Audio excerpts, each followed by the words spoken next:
What is happening, baby? Welcome back to the Huddle Chat Sports Network's very own fantasy football huddle. I'm back after a week hiatus. I'm not going to lie to you guys. It's been a rough couple of weeks just in regular life, between, getting sick, injuries that I had, pinched a nerve in my back, and then my beloved cat passed away a couple of days ago. I just buried him yesterday.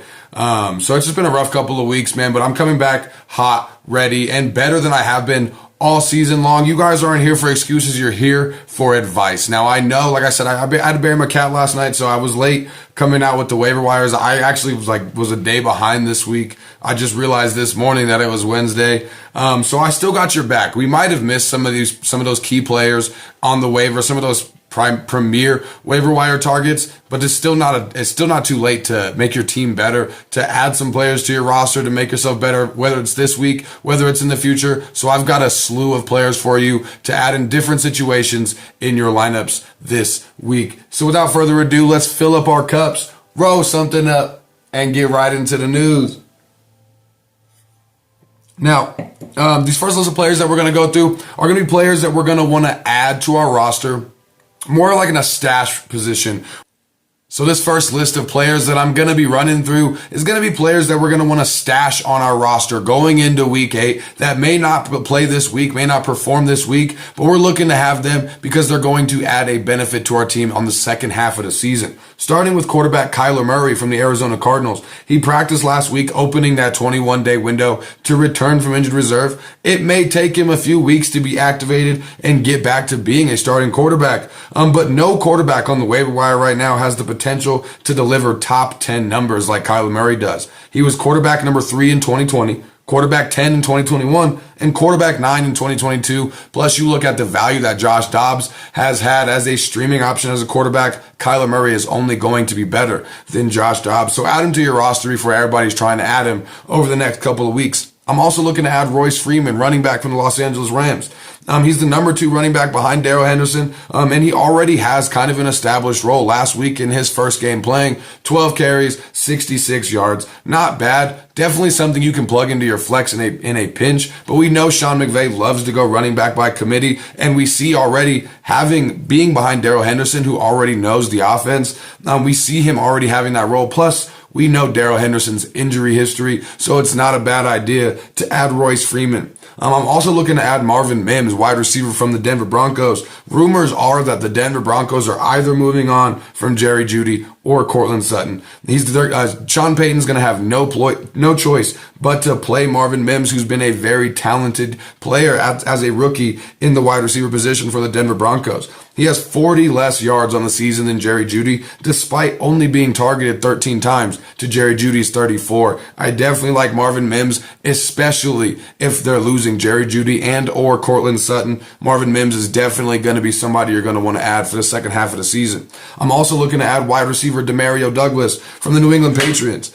He's got heavy involvement in this offense, especially out of the slot position. He played 100% of snaps last week, and he's going to be looking to put up more good numbers in the second half of the season behind Kendrick Bourne, the new number 1 wide receiver for the Patriots.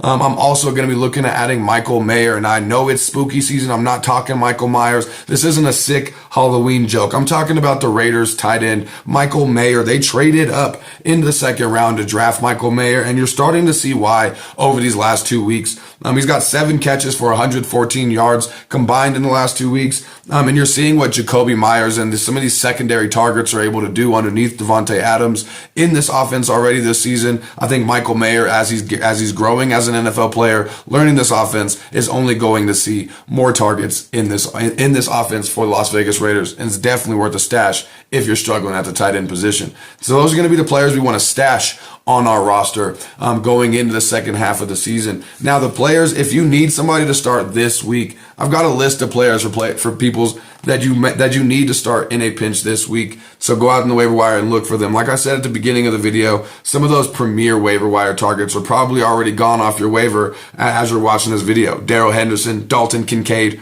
Josh Downs, Deontay Johnson, likely all probably already picked up on the waiver wire. And if not, snag them up if you have that ability and if you have that need. But if you're looking for a quarterback to start this week, I do like Gardner Minshew in a pinch. He was quarterback 3 heading into Monday Night Football after all the Thursday and Sunday games were over, versus a supposed tough Cleveland defense. He's definitely going to be having that starting role now under the grasp. And you're looking at what he's been able to do with Josh Downs, Michael Pittman, Alec Pierce. He's been able to get them targets involved. Plus, having Jonathan Taylor back only bodes better for Gardner Minshew. I'd like him in a pinch for sure this week. If you need a running back to start this week, I'm looking at Devin Singletary versus the Carolina Panthers. He's getting more volume as Dameon Pierce has been struggling. It's about a 50-50 split right now on first and second down between Singletary and Dameon Pierce. He's also was used to close out the game last week in garbage time, what we all sometimes like to call it. And he's averaging almost double Dameon Pierce's yards per carry right now. And you know that the Houston Texans coaching staff sees that. The offensive line is starting to get more healthy, so the running game is going to get more healthy for the Houston Texans. And they're also playing the Panthers, who have allowed the second most points to running backs this season. So I like Singletary a lot this week. I mentioned him earlier, but Kendrick Bourne, the new New England wide receiver number 1, he's got 3 top 15 PPR finishes in every game that New England has scored 20 or more points. He's the top 15 wide receiver.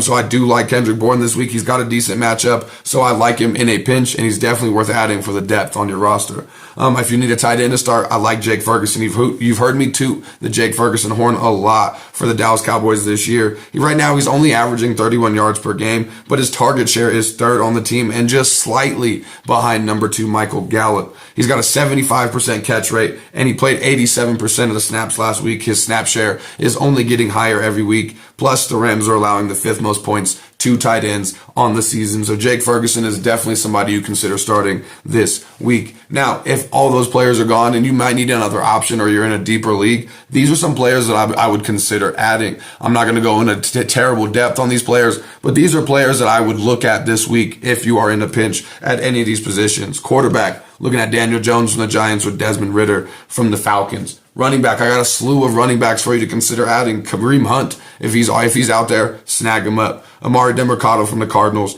Deontay Foreman still with Roshan Johnson, not fully going to be in the lineup 100% yet. Jaleel McLaughlin, Ezekiel Elliott behind Ramondre Stevenson has been getting a lot of goal line work. A lot of that's late down work, that short yarded situation work. You're getting Zeke a lot more involved, and I'm liking him a lot. Similar player, Tajay Spears, worth an addition as well. And Chris Rodriguez Jr., also worth consideration. Now, they're all going to be named in order of the ones that I would like, in order of value that I would get them. So we're looking at Kareem Hunt first, Chris Rodriguez Jr. last in that priority list there. And then lastly, wide receivers, I'd be looking at adding Rashee Rice or Jalen Hyatt as well. That's going to do it for the waiver wire episode. I tried to keep it short, sweet, and to the point, but I know right now is the time for you to add on those wins, whether you're at the bottom of the league or the top of the league. Adding some wins right now in these next few weeks is going to be extremely important, and then coasting to that second half of the season. And that's what today's video is going to be about. I've also got my starters and sit-ems coming out. I'm going to have a crazy trade episode coming out this week as well. We're back. We're in full force. I apologize about the time we took off, but damn it, we're back and ready to go. And I hope you are as well. Thanks so much for tuning in today. Keep your chin up and your tube down. I'll see y'all next time. Peace out.